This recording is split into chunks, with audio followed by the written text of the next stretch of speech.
Hey guys, and welcome back to another video here on Split Screen. Today I'm going to be talking about something completely different to the hot topics currently. These hot topics are obviously Clone Wars and the roadmap. If you want me to do a roadmap review video, then just let me know in the comments below. So in the video, I wanted to go back to something I loved doing before the release of the game, and that was speculating on future content. So that's exactly what I'm going to do now. So basically, I just want to express my views on what we could see from the single player campaign coming to the multiplayer. Obviously, we've got Iden Versio already as a villain, which is great, and she's probably one of my favourite villains right now. And we've obviously got Iden's TIE Fighter from that Fondor mission. And speaking of Fondor, we then also have Fondor from in the Starfighter Assault, which is fairly, I guess, kind of similar to the campaign in a way. It's kind of what the Rebels are trying to get from it. So that's obviously what we've already got. So I was just thinking maybe, we could have, the way I'm going to do this is we could have a hero, a villain, hero ships, and some maps. So if I'm going to start off with the heroes, so the hero is, like a fan favourite is Shriv. Obviously the Duros we see in the campaign, absolute legend. He would obviously be using the E5C as he does throughout the campaign. You see him, and he would also just be wearing his standard like Celestin, the Sullust outfit that you see in Battlefront 1. So he'd be wearing that, and there's not really anything else you can do with Shriv. There's no other skins he wears, so that would be him. Then the villain, I was thinking of, you could do. So the best thing for this would probably be Gideon Hask. Now, obviously, this was like Iden's. If you haven't read Inferno Squad, then I highly recommend it. This is a little bit spoilers, but obviously Gideon is a lifelong friend of Iden's. They grew up together, had a lot of adventures together, I guess, in the past, and obviously they're quite competitive. So I think Hask as a villain would be great, and obviously we see him. So I wouldn't have him with the helmet on because that would just be confusing if it's Iden, if it's Gideon or not. So I would probably have him just with his helmet off, as we see him for a lot of the campaign, and then also obviously at the end of the campaign we see him working for the First Order, and obviously in Project Resurrection he was a part of that as well. So I would then have Hask in his First Order outfit. Now, something I did actually come across while I was getting the images for Hask was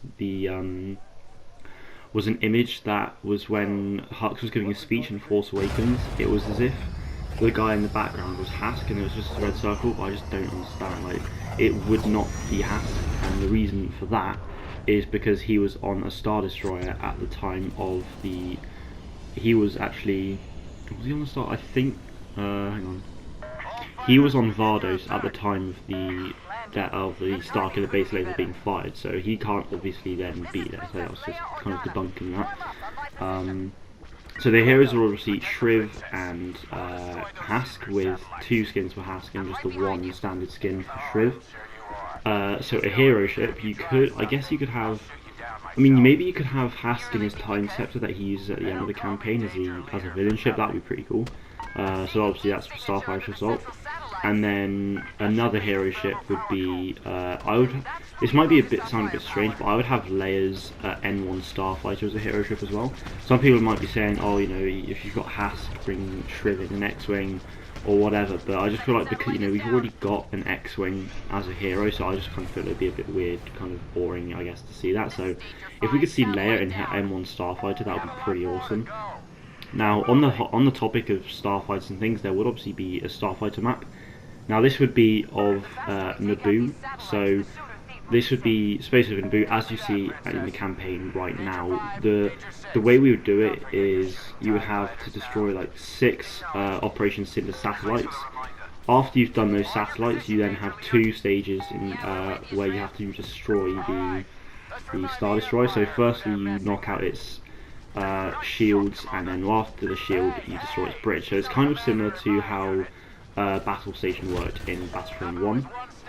And then once you've destroyed the Star Destroyer, you then have to wipe out the remaining Imperial forces. So this could be I guess you could do it like Dakar, where you have to destroy 40 enemies, just enemy fighters, or you could destroy like 20 fighters and 4 troop transports or something.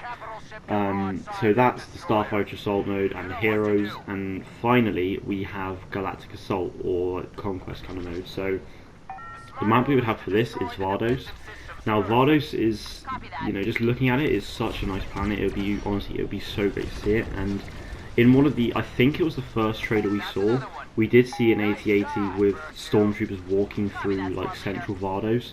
So honestly, that kind of made me think it would be multiplayer, but not to see it in the multiplayer and see it differently in the campaign was kind of, it was a bit upsetting for me. I love the, don't get me wrong, I love the campaign, but it was just a bit of a shame to not see a more Imperial story as it was branded.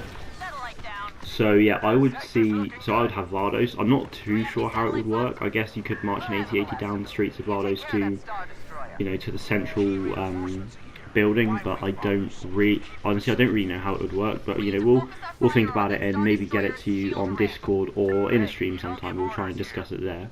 So that is pretty much everything. I don't think I missed anything out there. So if you guys did enjoy, don't forget to like and share the video. And if you are new to the channel, don't forget to subscribe for future Battlefront 2 content. So that'll be in videos or streams. And as always, may the Force be with you.